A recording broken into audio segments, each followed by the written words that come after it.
14 साल का बच्चा एजुकेशनल वीडियोस बना रहा है। तो क्योंकि केमिकल चेंज जो है वो सिमिलर है दोनों में, सही। प्रोटीन के लेवल की कमी की वजह सही। से साइकोलॉजिस्ट आप हैं, इसका कितना स्कोप देखते हैं पाकिस्तान में? तो हम उसी तरह से एक्सेप्ट करते हैं जिस तरह से कोई भी सामने नजर आने वाली चीज़ है उसको एक्सेप्ट करते हैं। डिप्रेशन और एंजाइटी ये दो टर्म्स हैं जो कि हमारी सोसाइटी में बहुत ज़्यादा बोले जाते हैं। जैसे अगर आप अपनी स्लीप की रूटीन को बेहतर बना लें, अच्छा। अगर आप सुबह जल्दी उठें और धूप अगर आप ले रहे हैं, ओके ओके। पानी ज़्यादा अगर आप पी रहे हैं। हे गाइस, अस्सलाम वालेकुम, you are watching GTV and I am your host Khushboo. नाज़रीन, आज के प्रोग्राम में मैं आपकी मुलाकात करवाने जा रही हूँ एक ऐसे टैलेंटेड इंटेलिजेंट यंगस्टर से जो कि 22 साल की उम्र में साइकोलॉजिस्ट भी हैं, मोटिवेशनल स्पीकर भी हैं और शायर भी हैं और अपना यूट्यूब चैनल बहुत अच्छी तरीके से रन कर रहे हैं। मैं बात कर रही हूँ जनाब सलमान अहमद अवान की, जिन्होंने 14 साल की उम्र में अपनी एजुकेशनल वीडियोस बनाना शुरू की। 14 साल की उम्र, आप खुद सोचिए कि उस टाइम पर हमें पता ही नहीं होता कि हमने क्या पढ़ना है, क्या करना है, हमारी डायरेक्शन क्या होगी, लेकिन इस यंगस्टर ने 14 साल की उम्र में वो सब कर दिखाया और आज हम देख सकते हैं कि 22 साल की उम्र में ये इतना कुछ अचीव करके बैठे हैं। अस्सलाम वालेकुम। वालेकुम सलाम, कैसे हैं आप? मैं बिल्कुल ठीक है, अल्हम्दुलिल्लाह। First of all thank you so much, आपने आज जो है हमें वक्त दिया। फर्स्ट ऑफ ऑल मैं बहुत खुश हूँ और आप जैसे जो यंगस्टर्स हैं जो पाकिस्तान के लिए इतना पॉजिटिव काम कर रहे हैं और बहुत से जो हमारे यंगस्टर्स उनके लिए आपने एग्जाम्पल सेट किया। 14 साल का बच्चा एजुकेशनल वीडियोस बना रहा है, इसके पीछे क्या इंस्पिरेशन थी आपकी? और ये बताएं कि हमारे जो यंगस्टर्स हैं उनको तो पता ही नहीं है उन्होंने किस डायरेक्शन में जाना है, उनकी ज़िंदगी का मकसद क्या है, डायरेक्शन लेस है वो, तो क्या कहेंगे? अच्छा, उस टाइम तो रिवाज नहीं था ये बिल्कुल। यानी आज से 8 साल पहले के एजुकेशन वीडियोस बने और वो भी कोई इंसान, कोई यूट्यूबर हो। उस टाइम यूट्यूबर होने का रिवाज नहीं होता था, लेकिन एजुकेशन वीडियोस बनाने से स्टार्ट किया क्योंकि एक मकसद था ज़िंदगी का कि हर शख्स ने 60 65 साल 70 साल के बाद इस दुनिया से रुखसत होना है, जो कि एवरेज एज है।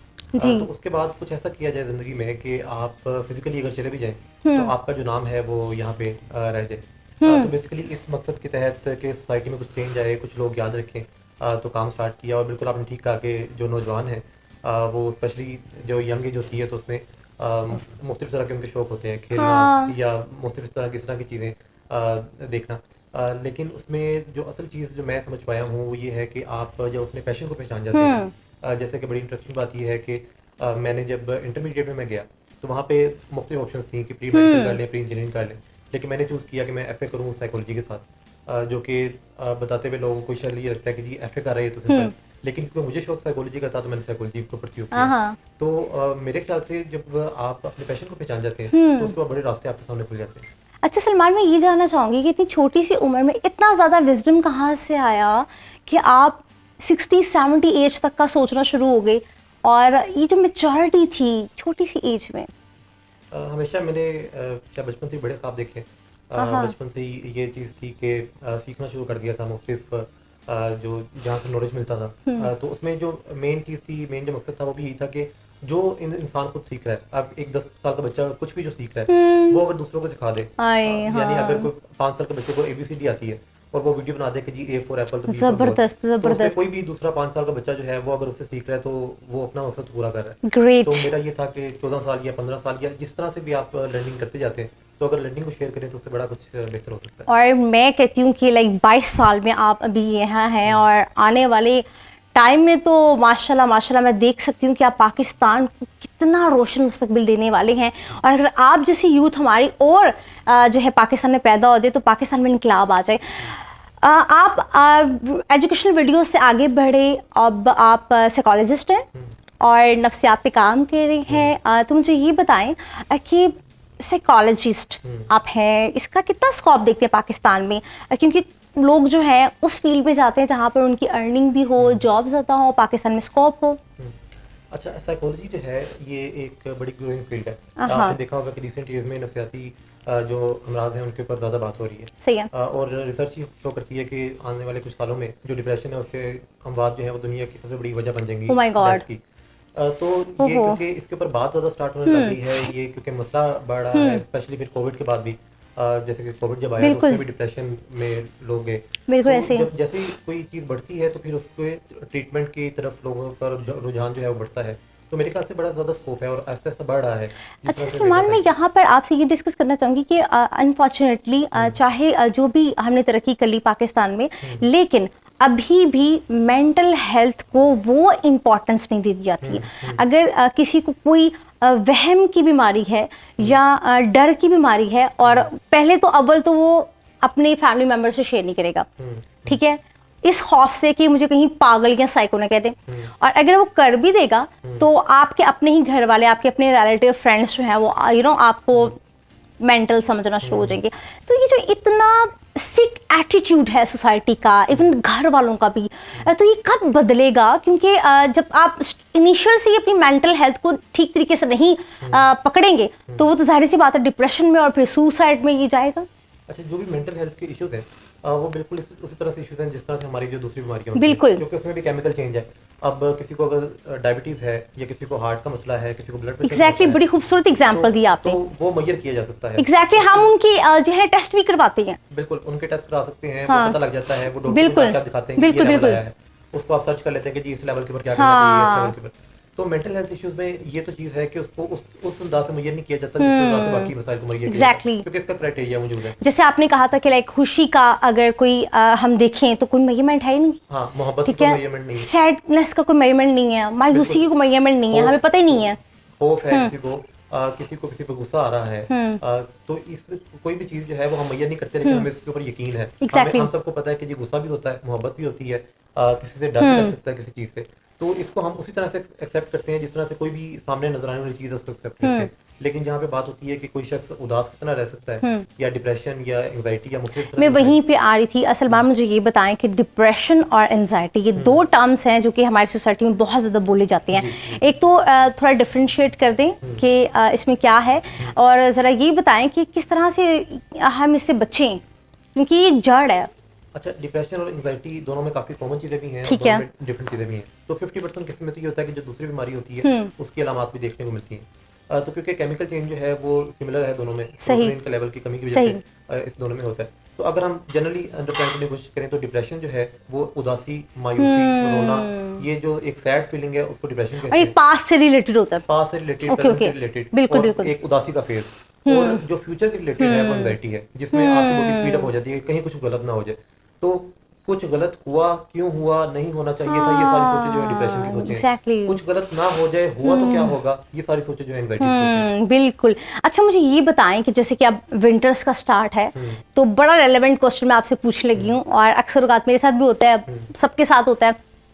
विंटर्स आते हैं और दिल उदास हो जाता है, हम सैड सॉन्ग सुनना शुरू कर देते हैं, रोने को दिल करता है, और जिसे कहते हैं ना कि शेर व शायरियाँ चल रही हैं, वो मुझे छोड़ गई, या इस तरह की कि हम जिसे कहते हैं हम पे उदासी छा जाती है, और कहते हैं ना देखा ना दिसंबर आ गई और उदासियाँ छा गई।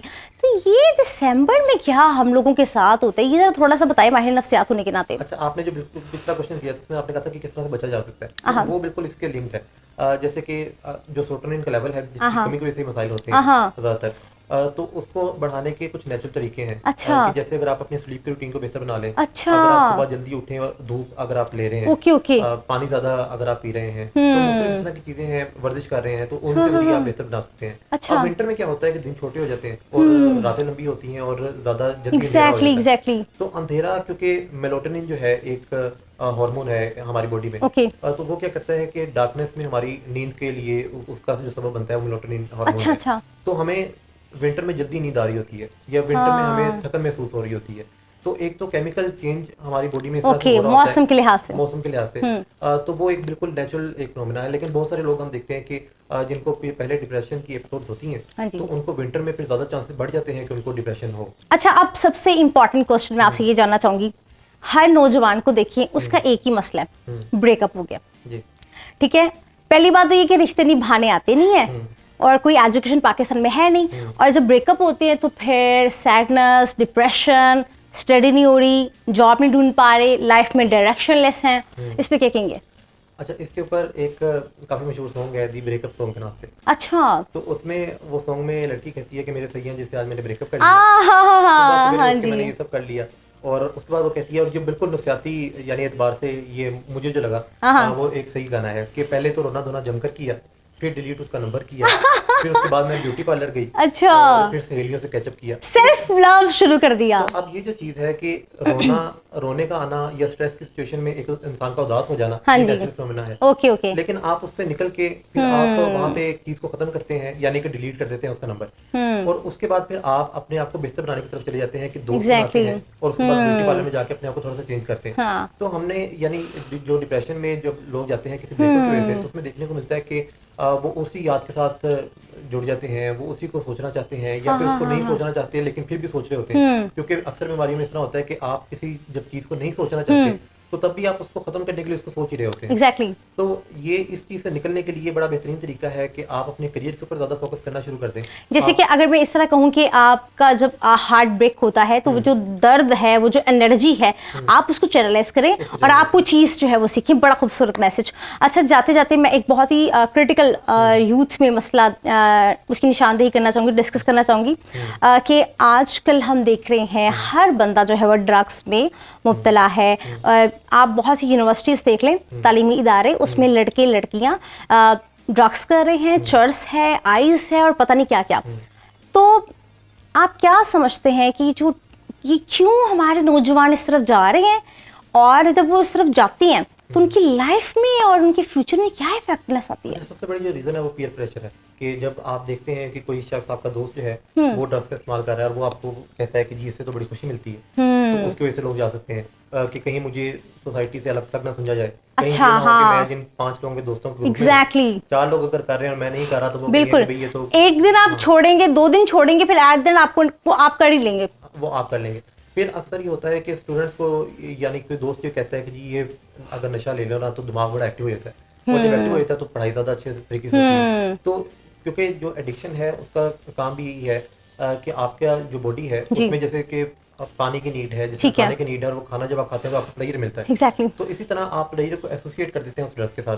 तो जब ड्रग आप लेते हैं तो वही प्लेजर, वही केमिकल जो है वो रिलीज होता है। सही है। और उसके बाद फिर आहिस्ता आहिस्ता ये होता है कि आपको जितनी ड्रग आप पहले ले रहे थे उससे जो केमिकल रिलीज हो रहा है वो तब आपको कम लगेगा, और आप फिर ज्यादा ड्रग के ऊपर चले जाएंगे, और इस तरह से ओवरडोज की तरफ भी सिचुएशन जाती है। तो बेसिकली वो एक ही केमिकल है कि जो कि रिलेटेड है, आपका जो खाना खाने पे आपको सेटिस्फेक्शन या रिवॉर्ड मिलता है, पानी पीने पे जो रिवॉर्ड मिलता है, या सेक्सुअल एक्टिविटीज में जो रिवॉर्ड मिलता है, तो वही ड्रग के साथ भी वही रिवॉर्ड मिल रहा होता है। और जब ये चीज़ एसोसिएट हो जाती है तो वो एक आदत बन जाती है, बिल्कुल, और उसको फिर छोड़ना जो है वो काफ़ी मुश्किल हो जाता है, बहुत मुश्किल हो जाता है।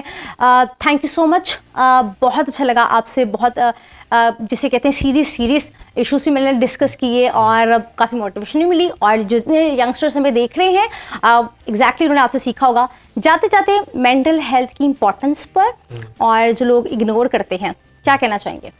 अच्छा, मुख्तलिफ जो चीज़ें हैं कि जैसे मिथ्स भी होती हैं कि ये सिर्फ ख़वातीन को होगा या सिर्फ मर्द को होगा, या ये कोई डिप्रेशन या एंग्जाइटी के मसाइल किसी अमीर को होंगे या गरीब को होंगे। तो मेरे ख्याल से हम मिथ से अगर निकलें, अगर हम चीज़ों को एक्सेप्ट करने की तरफ जाएं, ठीक है। अगर हम इससे निकलें कि ये होता ही नहीं है, हाँ। क्योंकि सिचुएशन को, किसी मसले को ये समझना कि ये होता ही नहीं है, उससे कभी भी हल नहीं निकलते। Exactly. हल तब निकलते हैं कि जब आप मसले को एक्सेप्ट करें, करते हैं, एग्जैक्टली, उसको और देन फिर अपनी एनर्जी जो है सोल्यूशन की तरफ लगाएं। बिल्कुल। चलिए, थैंक यू सो मच, बहुत अच्छा लगा आपसे बात करके, और मैं उम्मीद करती हूँ नाज़रीन आज आपने सलमान जो कि यंगस्टर पाकिस्तान के बेटे, जिन्होंने 22 साल की उम्र में मोटिवेशनल स्पीकर भी हैं, अपना यूट्यूब चैनल रन भी कर रहे हैं, साइकोलॉजिस्ट भी हैं, और हमें भी चाहिए कि हम अपनी ज़िंदगी का कोई मकसद हयात बनाएं, अपनी एनर्जी उस तरफ लगाएं। और जहाँ तक मेंटल हेल्थ की बात है तो प्लीज़ अपने आसपास के लोगों को टॉर्चर करना बंद कर दीजिए और उनको डिप्रेशन का शिकार मत करें, क्योंकि अगर उनको कोई मसला आता भी है तो उनकी सुने, उनको तवज्जो दें और उनका इलाज करवाएं, ना कि वो अल्लाह ना करे इस हद तक चले जाएं कि सुसाइड कर लें। अपना और अपने प्यारों का ख्याल रखिएगा। मिलते हैं नेक्स्ट प्रोग्राम में किसी नेक्स्ट गेस्ट के साथ, तब तक के लिए अपनी मेज़बान खुशबू को दीजिए इजाज़त। खुदा हाफिज़।